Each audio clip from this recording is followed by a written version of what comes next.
isn't it supposed to be like the majority of the population is lactose intolerant? No. So technically it's, I have no problem with milk. Yeah,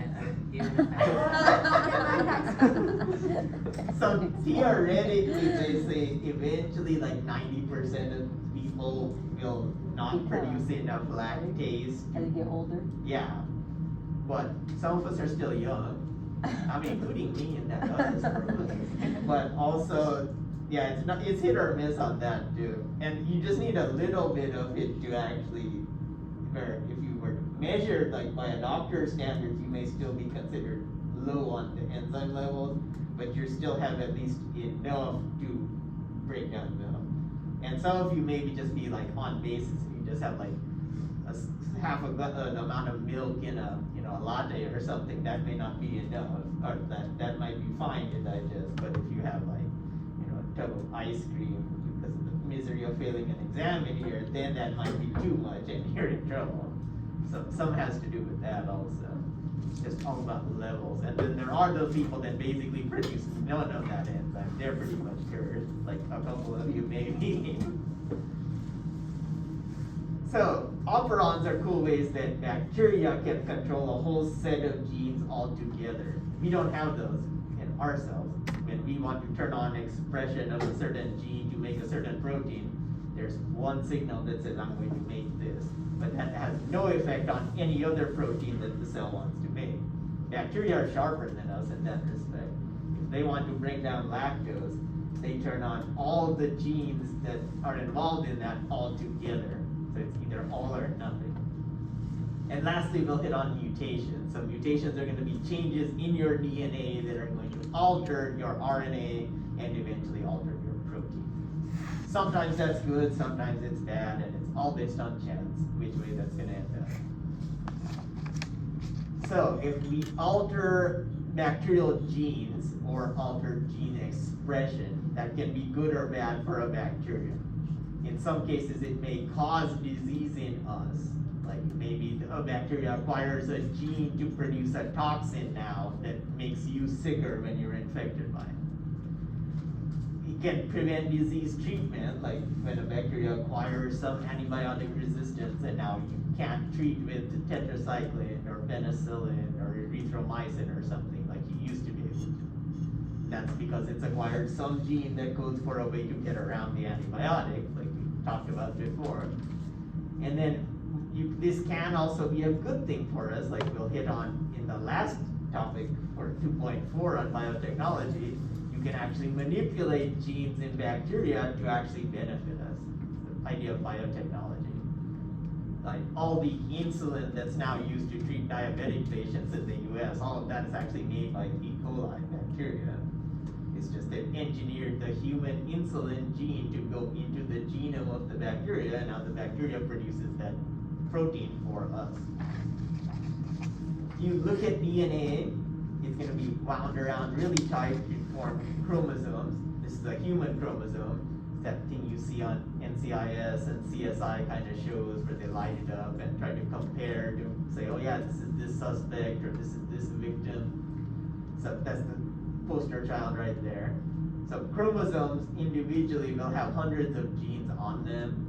In the case of bacteria, they only have one circular chromosome, but in our case, we have 23 chromosomes, and each one of those chromosomes has hundreds of genes on it. And then genes are going to be the units of inheritance, and they're coded for in the DNA sequence. The A's, T's, C's, and G's that we mentioned in 2.1 is just going to be what sequence is that when you talk about something 1,000 or 2,000 nucleotides long, that's going to code for what gets inherited in the next generation.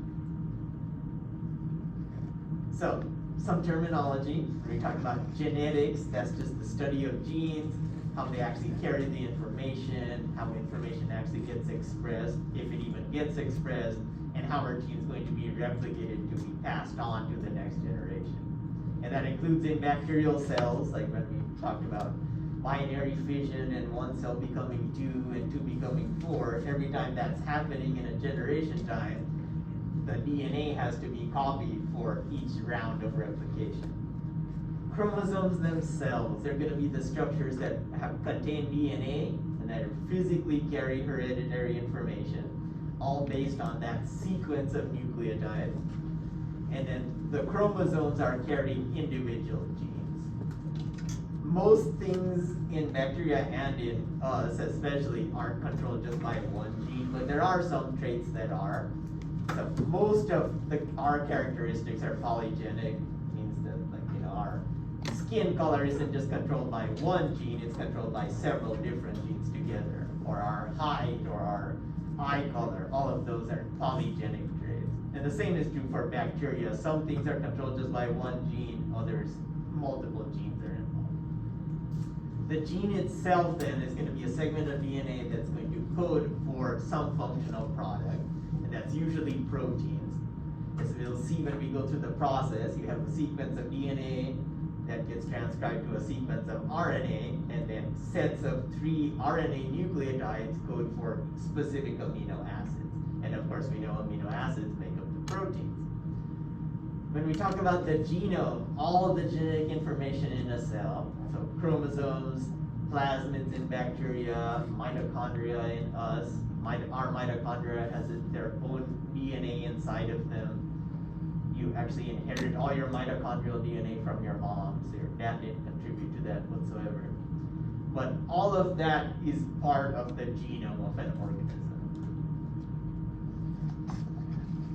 This is the central dogma. So we have a genetic code, and that's just this set of rules that dictates how a nucleotide sequence in DNA is eventually going to give you a certain sequence of amino acids in a protein. And it's all based on central dogma. So DNA is going to be transcribed to RNA.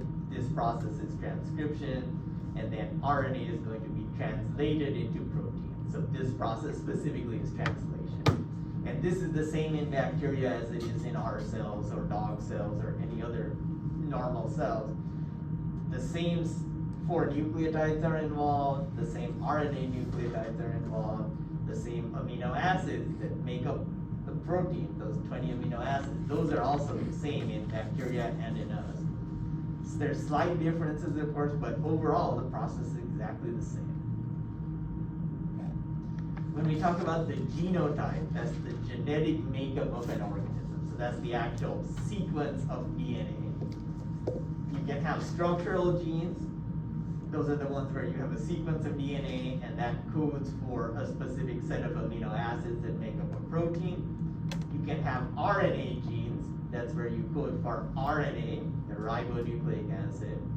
And there's different types of RNA. There'll be messenger RNA that's going to be made here after structural genes in DNA. They're going to be transcribed into messenger RNA.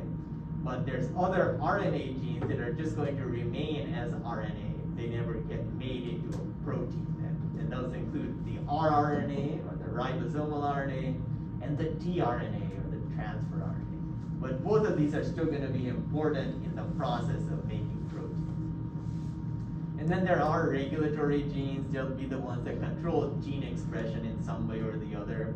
They're called suppressors and enhancers.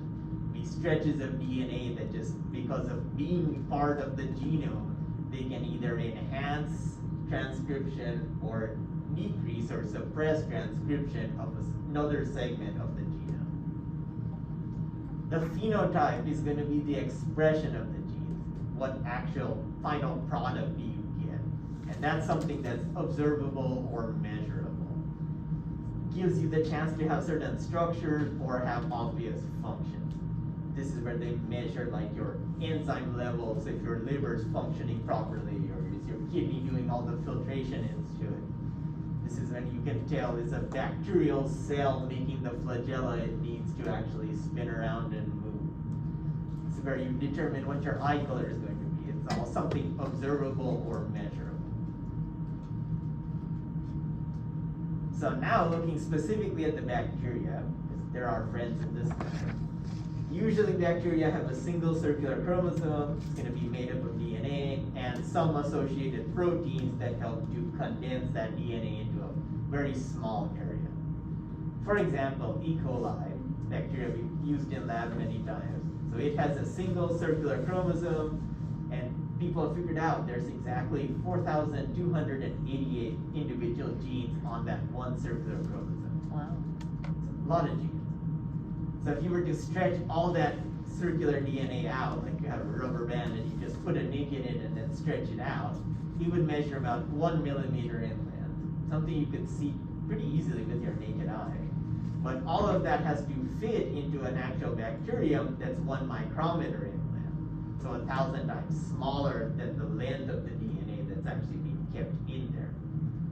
So you can actually add some chemicals to bacteria that causes DNA to unwind, and you can see all of this is all coiled into this cell here. So yeah, bacteria are really good at condensing down DNA, and so are our actual cells too. In each one of our eukaryotic cells, each one of those in the nucleus has about 6 feet of DNA inside of it, if you stretched it all out end upon end. So all of that fits into a tiny little cell as well. When we talk about the flow of genetic information, you can have a few different things. So one, you can have expression. What's actually being made as protein as a result of the sequence of DNA. So if you have a parent cell, it has DNA. You go through transcription and eventually translation, and you're going to make some specific protein. When you go through recombination, you're combining DNA or you're transferring DNA, but it's not being passed down generations. It's not going from like 1 parent cell to the 2 daughter cells. Instead, this is where things like if you're in a biofilm, you can pass antibiotic resistance from 1 bacterium to another, or some new toxin that could make it a worse infection. You can pass that from 1 bacteria to another, even though if they're not related. And then of course there's replication.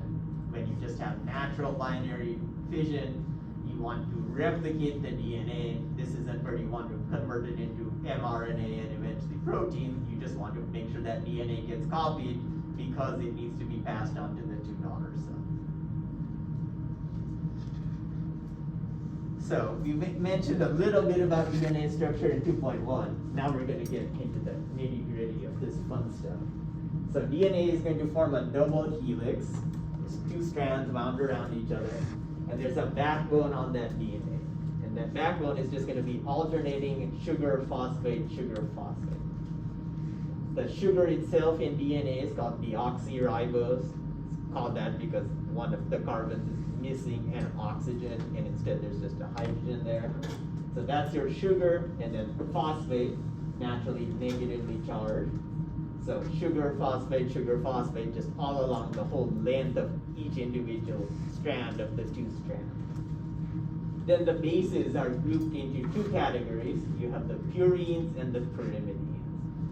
The purines are adenine and guanine, or A and G, and then the pyrimidines are the other 2, T and C, thymine and cytosine. This just has to do with their basic structure. Like adenine and guanine have 2 sugar rings bonded together, whereas the pyrimidines are just a single ring structure.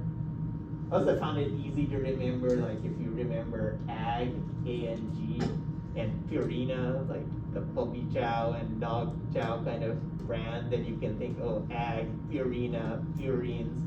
And then, oh, if those 2 are the purines, A and G, then the other 2 have to be the pyrimidines. That's the easiest way I've ever remembered it.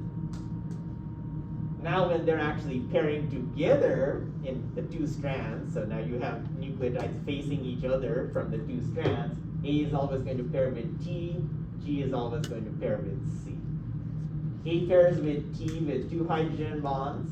This is why 2.1 is important, because we know all about hydrogen bonds.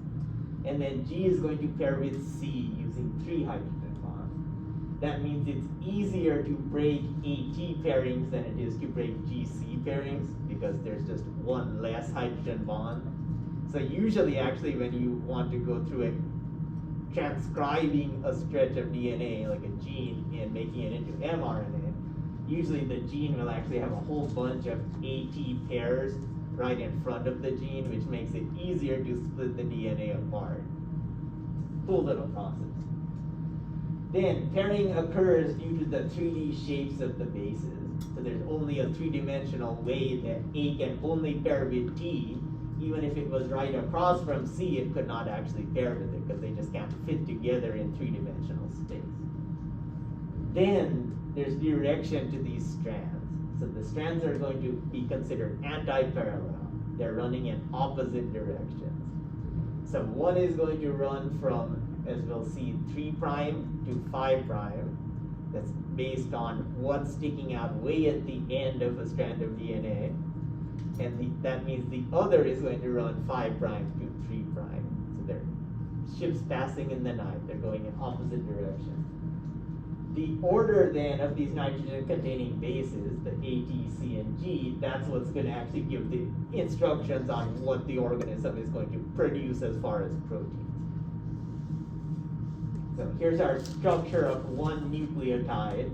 It has a nitrogen-containing base, it has the deoxyribose sugar, and then it has a phosphate.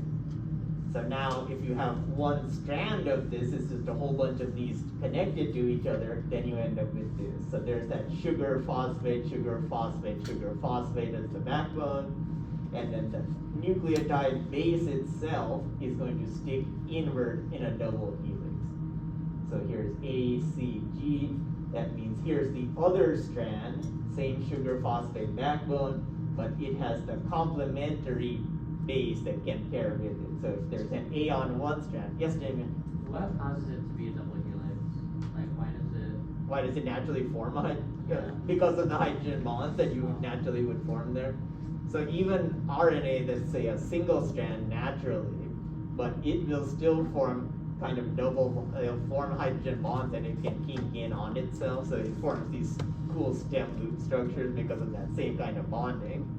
And if you unwound enough of the DNA, it would do the same thing. It would curl in on itself and bond still because of the hydrogen bonds also. So same thing here, C pairs with G, G pairs with C, and it just keeps going all the way along the length of this. So even in a circular chromosome like that of a bacteria, this same thing is happening. It's still a double helix. So now, if we look even further into the details, here's those nitrogen-containing bases. So this is a purine, this is a pyrimidine. Here's the hydrogen bonds between those two. And then same thing, it happens all the way along the whole strand. Then, individually, if this one, so when you look at a sugar, it has numbering of the carbons. And there's 1, 2, 3, 4, and then 5. So if there's a phosphate coming off of that 5 number carbon, that's the 5' end. That means on the opposite side, numbering those carbons the same way, 1, 2, 3, on the 3' carbon, there's a hydroxyl group, an OH group. So this one's running 5' to 3' like this. That means the other one has to be the opposite direction. So at the very end of this strand, the hydroxyl is coming off here, and the phosphate is coming off of the 5 here. So one's going 5 to 3, the other's going 3 to 5. That's the anti-parallel nature of DNA strands. And this is going to be very important when we talk about replication and transcription. Because certain enzymes can only read DNA in a certain direction, and they can't do anything in the other direction. So, now that we know all the basics, set the groundwork for the excitement that's about to happen. We're about to go to war now. Lord of the Rings style excitement.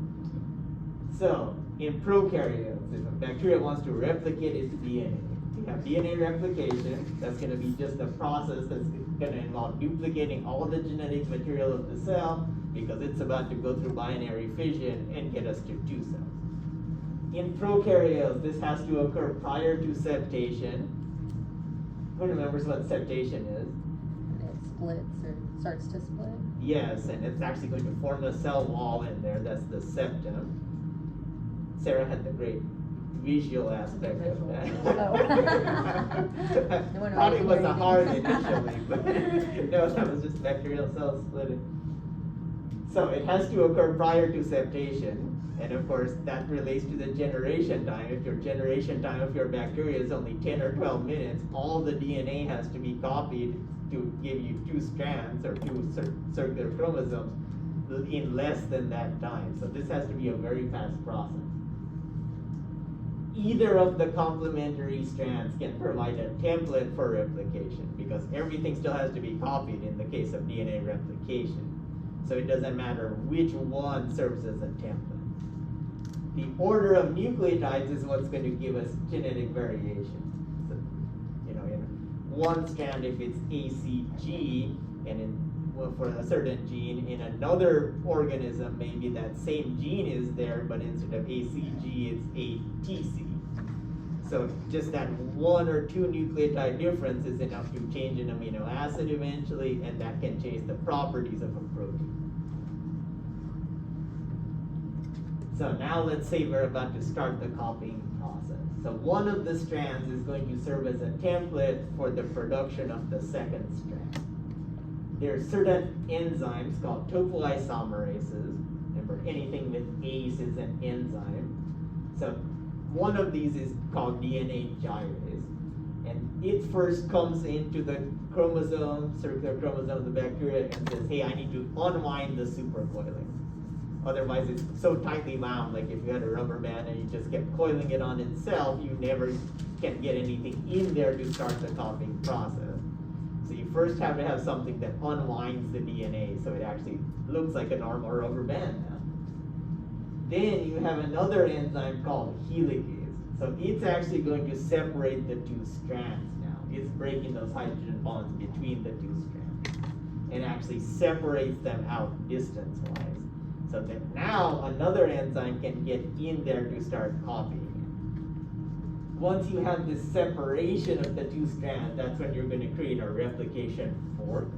It's not like the 2 strands are going to unwind the entire length all at once. They just have a nick in there and they start splitting apart. So you have basically a Y shape, and you're going to have, that's where your replication fork is. That's where you're going to start replicating the DNA. So DNA is naturally called right-handed. The world is kind of run by right-handed people. So that's due to sort of stacking interactions of how bases fit in. It leads to these things called major and minor grooves. If you have wound up DNA like this, some of these indentations are bigger than others, so the bigger ones are major, the smaller ones are minor. We're not going to care too much about that. We're going to care more about what's happening at the replication fork. So the replication fork is going to be here, and it's where that actual DNA helix has been unwound by helicase, and now you have this opening where there's 2 separate strands like this. So now, each one of these is going to serve as a template for replication, and either one can do that, which is great. This whole process is called semi-conservative, and that's because both of these blue strands, the original parent strands, are going to serve as templates for making new strands. So then the chromosome that ends up in either of the 2 daughter cells that the bacteria produces is going to contain one of the original parent strands and then one newly made or replicated daughter strand. So one blue old one, one red new one. And this will go into one of the daughter cells, and this would go into the other daughter cell. And you can see the directionality here. So remember, one is going 5' to 3' in blue, the other is going 3' to 5' in blue. So the enzyme that's actually going to do the replicating now is called DNA polymerase III. It's the main replication enzyme in prokaryotes. But it can't just start adding right away. It can't just come in where this replication fork is and say, hey, I'm just going to start adding here. It needs something to latch onto first. And that thing is going to be something that gives you a starting point, saying, oh, this is where I'm supposed to start adding nucleotide. That guide is actually going to be a little segment of RNA, not even DNA. It's a little RNA primer. It gets added by another enzyme called a primase, an enzyme that is just going to add primers, and it gets inserted at the origin of replication. So there'll be a thing that'll be put in, say, right here and right here. It's just a little stretch, but it's something to grab onto for DNA polymerase III. it can't, so DNA polymerase 3 hasn't evolved to figure out how it can just add a nucleotide complementary to a strand if there's nothing to be on that second strand yet. There has to already be some part of a second strand. That's where the RNA primer is going to come in. So primase lays down a primer, then it's inserted at the origin of replication, and it's going to importantly provide a free 3' hydroxyl group to actually bind to. Once DNA polymerase 3 has that, then it has no problem adding nucleotide after nucleotide beyond that point. But DNA polymerase 3 is very specific in how it can read the direction of the DNA. So it can only read 3' to 5' on the template, and it can only add nucleotides 5' to 3'. That's that directionality thing, because you still have to have the opposite running two strands. So this guy can only read 3' to 5'. But now you have that conundrum that, oh crap, but I have to use both strands to get copied, but they're already running in opposite directions. But this guy can only read 3' to 5'. So something weird is about to happen. So normally DNA polymerase 3 will read it 3 to 5', and then add nucleotides 5' to 3'.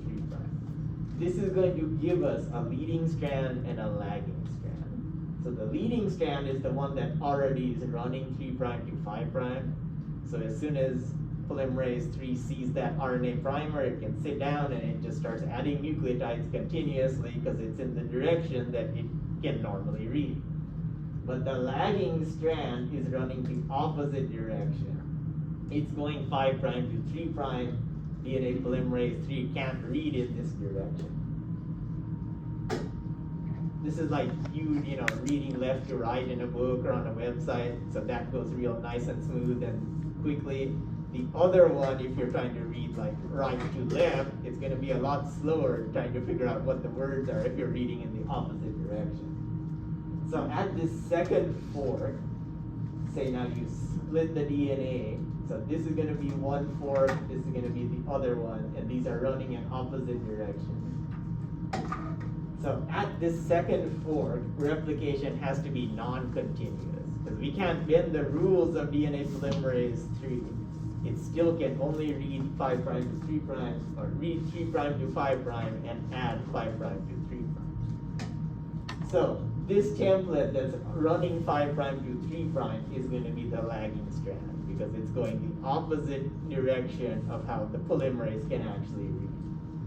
So the only way to get around this is to create the newly formed DNA in fragments.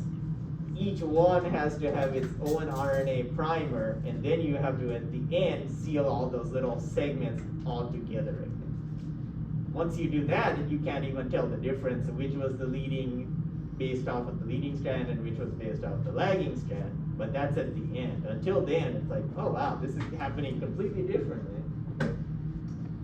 So polymerase 3 at this second fork is actually moving backwards, away from the direction that the DNA is being unwound. That's the crazy part. So it's moving away from the replication fork, and that's when you're adding nucleotides to that lagging strand template. So it's kind of going to be, here's the DNA unwinding here, it's kind of hopping backwards. As I kind of did that cute little hop. So it's hopping backwards, it's kind of making a little stretch, and then it's going to jump, make a little stretch, and jump.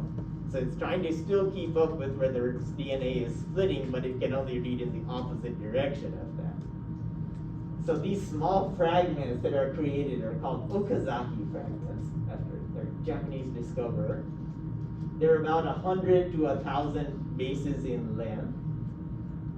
Then, after all those little segments are made, then there's another enzyme called DNA polymerase 1. It comes over, removes those RNA primers, and fills in the complementary DNA nucleotides.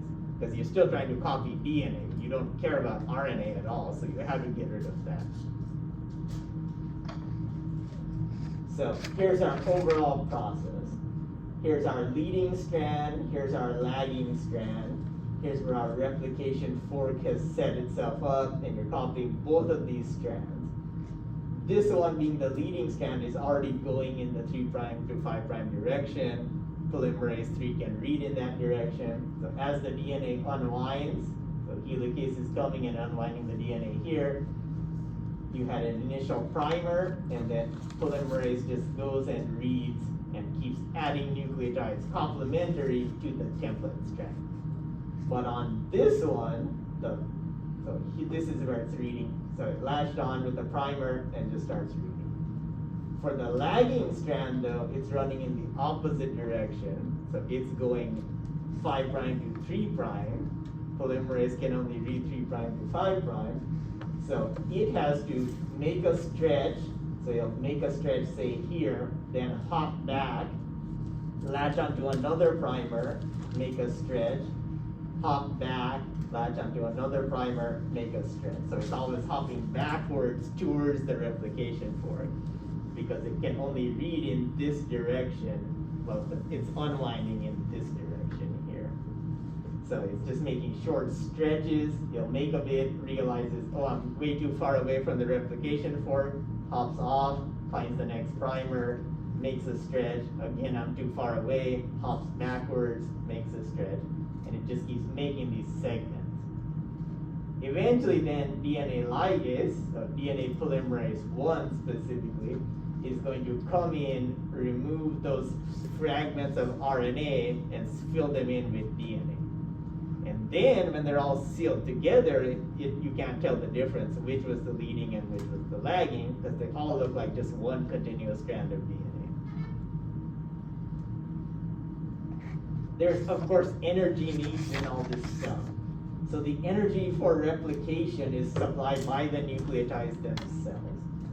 You get, each nucleotide starts off as a triphosphate molecule. If you remember when we talked about making ATP in 2.2, there's all the same versions of all the nucleotides. So there's like GTP and CTP. All of those have 3 phosphates, and you're going to cut off a phosphate, or actually 2 phosphates, every time you add a nucleotide. And remember, phosphates don't like to be close to each other. They hate the negative charge. So there's a lot of stored energy in those bonds. You cut off the 2 phosphates, that gives you a lot of energy to keep adding nucleotides and forming bonds between the nucleotides that you're adding. So most bacterial DNA replication is bidirectional. Here's our original circular chromosome. We want to copy the whole thing. There'll be 2 replication forks that's set up because you're basically copying and making another rubber band off of the template rubber band, and one is kind of peeling off as it's being made. Until eventually there's 2 completely separate circular chromosomes. They're completely copied. You still have the semi-conservative nature, so each one of those rubber bands is half original parent, half new strand. Eventually there'll be an enzyme that makes the 2 and separates them completely. One is going to go to one daughter cell, one is going to the other one. This process is actually highly accurate because both DNA polymerase 3 and polymerase 1 figure out when they've messed things up. They're going around really quick. They have to copy the entire chromosome in less than 10 or 12 minutes. But they very rarely make mistakes where they put in the wrong nucleotide, and even when they do, they'll catch themselves. So either polymerase 3 or polymerase 1 will catch it, and as they're still reading along there, they'll quickly say, oh crap, I threw in the wrong nucleotide, take that out and put in the correct one. So the error rate is really low, like 1 in a billion nucleotides that it adds, that they'll actually have an error happen. So it still does happen, but it's very rare. So mutations don't happen that often then? No, they actually don't. But of course, if you have a bacterial population that's multiplying every 10 or 12 minutes, and then you have millions and billions of bacteria, it's still highly likely to happen if you have a whole giant population. It just takes one cell to have a mutation. So now, if I play the first of many videos in this category. In order to pass genetic information on to its offspring, an organism must make a copy of its DNA. The process of copying DNA is called DNA replication. During replication, each strand of the parental DNA serves as a template in the creation of new DNA.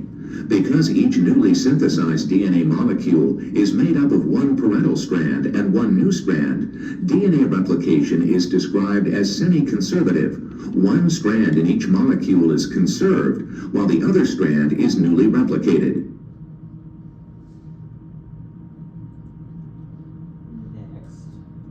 Enzymes called DNA helicases use energy from ATP to break the hydrogen bonds that hold the two strands of the DNA molecule together, causing the DNA to unzip. The site where DNA helicase unzips the DNA is called the replication fork. As replication continues, these enzymes continue to break hydrogen bonds, and the replication fork moves ahead of the newly synthesized DNA. Stabilizing proteins bind to the single-stranded DNA, holding the strands apart and protecting them from degradation.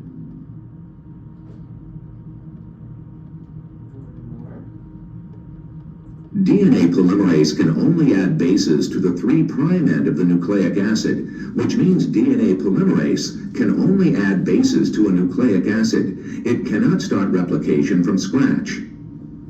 Cells use an enzyme called primase to synthesize a short piece of RNA called an RNA primer. This primer provides a 3' end on which DNA polymerase can act. An enzyme called DNA polymerase catalyzes the addition of bases to the 3' end of the growing DNA molecule. This reaction is powered by the energy in the high-energy bonds of the nucleotide triphosphates. Hydrogen bonding between the parental strand and the nucleotide triphosphates dictates which base is added. Only thymine fits correctly across from adenine, and only cytosine fits correctly across from guanine. An enzyme called RNase removes the RNA primers, leaving a gap in the DNA which can be filled by DNA polymerase.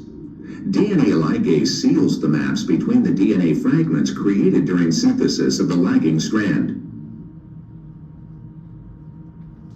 And I think the video just said it was called RNase. That's the same thing as DNA polymerase 1. That's the one that's removing those RNA primers and filling in DNA.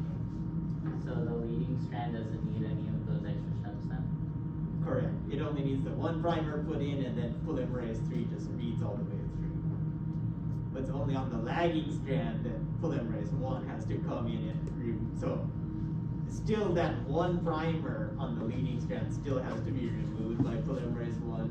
But on the lagging strand, there's dozens or even hundreds of these little primers that have to be removed and filled in with DNA. So that was DNA replication. All we've made so far is DNA from more DNA. Now we want to make RNA from DNA. Now it's going to get even crazier.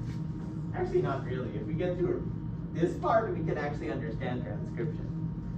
So ribonucleic acid, that's RNA. There's 3 major differences compared to DNA. It's single-stranded. There's a 5-carbon ribose sugar instead of the 5' deoxyribose sugar. If you look at their structure, exact same thing, except at this 2' carbon, there's an OH in ribose, and it's deoxyribose, so it just has an H and there's not an oxygen. That's the deoxy part in DNA. Then RNA contains the nucleotide uracil instead of the nucleotide thymine. Other types of RNA, so we're going to have ribosomal RNA or rRNA. This is a physical part of the ribosome. It kind of produces a scaffolding to help support the ribosome when we get to translation. And then we're going to have transfer RNA or tRNA. And this is to transport amino acids to the ribosome when we go through protein synthesis during the process of translation. We first want to go through transcription because we're going to make messenger RNA or mRNA. And that's going to carry our coded information from DNA to the ribosome. We can't just take DNA straight to the ribosome and expect anything to happen. The ribosome can only read messenger RNA. So we want to first synthesize a complementary mRNA strand based off a DNA template. So transcription is going to begin when a different enzyme called RNA polymerase binds to a specific region on the DNA called the promoter. Because that promoter is kind of like that air dancer thing that sits out in front of like car sales places or in front of some pizza places and kind of moves around in the wind. So it's kind of saying, hey, this is where you need to stop and buy my pizza or buy my car. So that's the promoter that's saying this is where the gene is, this is where you should land. So RNA polymerase is going to bind to that promoter. Then transcription is going to proceed in the 5' to 3' direction. So in this reason, only one of the two DNA strands gets transcribed. It's not like DNA replication where they both have to eventually get replicated. Here you just want one because again, RNA polymerase can only read 3 to 5 and it can only add 5 to 3. So it can still only add on the 3' end. Transcription is then going to stop when it reaches a terminator sequence on the DNA that says, hey, this is the end of the gene of interest. Other thing about transcription is usually the cell doesn't need to transcribe the entire genome, it just needs to transcribe the gene that codes for, say, a toxin or antibiotic resistance or something else that's immediately needed by the cell. So if we watch this process in action, so here's our double-stranded DNA. RNA polymerase is the big guy on campus, so he can just come along and unwind the DNA himself. He doesn't need a helicase to do this for him. So he'll bind to the promoter region. He'll look scanning along the DNA, finds the promoter, says, okay, I'm going to land here, and I'm going to start unwinding the DNA. As it does that, then he'll see that, okay, if there's the promoter here, right downstream of that is where the actual gene is going to start. So that's where he's going to start adding nucleotides, or she, don't want to be biased here.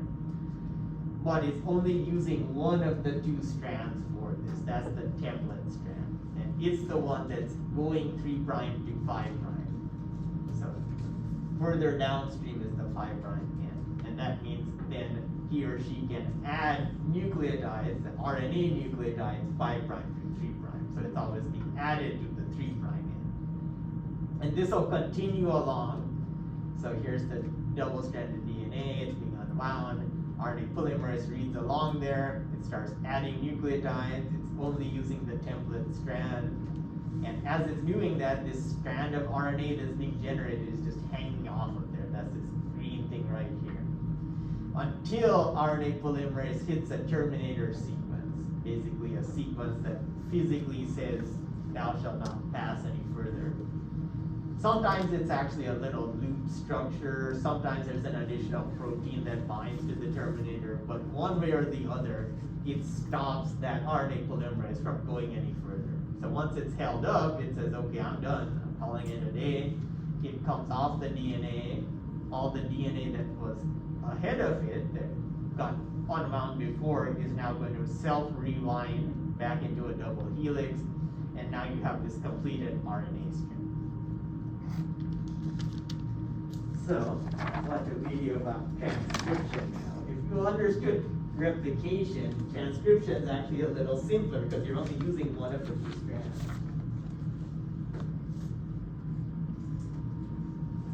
Cells use DNA to store information, while proteins are used to perform the activities necessary to keep the cell alive. In a process called transcription, the information stored in a DNA molecule is copied into RNA molecules, which can be used to synthesize specific proteins. Cells use 3 types of RNA: ribosomal RNA molecules, which are used to form ribosomes, transfer RNA molecules, which deliver amino acids to ribosomes, and messenger RNA molecules, which carry the information for making specific proteins from DNA to ribosomes.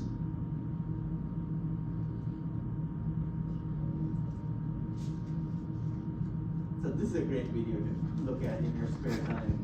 We'll go into the entire sequence of the 3 stages of this actual process. So we're going to have initiation when our RNA polymerase lands on a promoter region in front of a gene.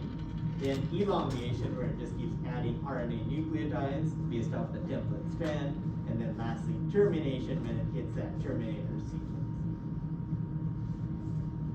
There are 3 stages in the process of transcription: initiation, elongation, and termination. Let's see how each stage works.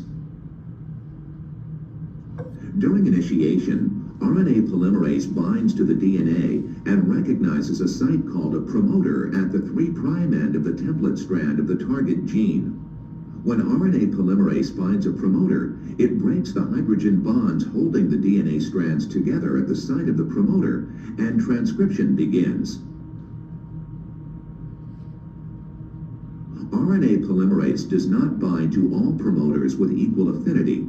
This difference in promoter strength is one way that cells can control gene expression. The more strongly RNA polymerase binds to a particular promoter, the more likely that gene is to be transcribed. In general, higher levels of transcription lead to higher levels of translation, which leads to higher concentrations of that polypeptide. One strand of the DNA serves as a template strand. The RNA transcript is copied from this strand of the gene, and therefore has an RNA sequence complementary to this strand.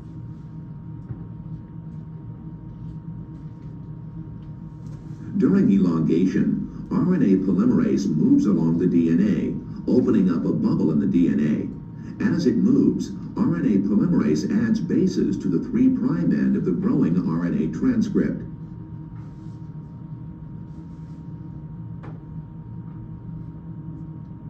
Elongation continues until RNA polymerase reaches a site on the DNA called a terminator. At this site, RNA polymerase and a newly synthesized RNA transcript are released from the DNA.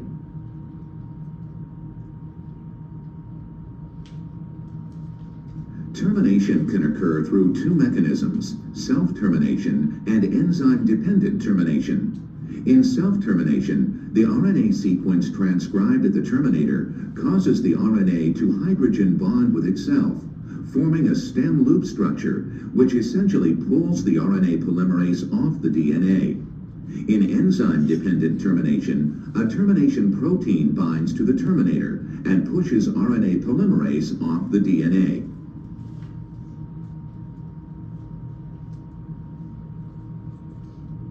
Perfect. So, how do we think we're getting with DNA replication and transcription? So it goes, as it's being around it, kind of goes down with it and just copies it basically. Yeah, pretty much. Except you're only using one strand to do it. You're not using both strands like you do with DNA replication.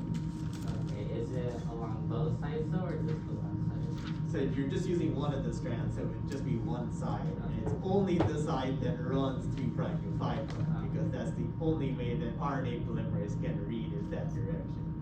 RNA polymerase doesn't have that ability that DNA polymerase 3 did, where it could jump off, read a primer, jump off, and keep doing like it did in DNA replication. So it only goes 3 to 5, but not 5 to 3. Yes, exactly. Okay. We have a while to digest this, and then Tuesday we'll get into translation and how that goes. It's not dramatically different than how it happens in eukaryotes.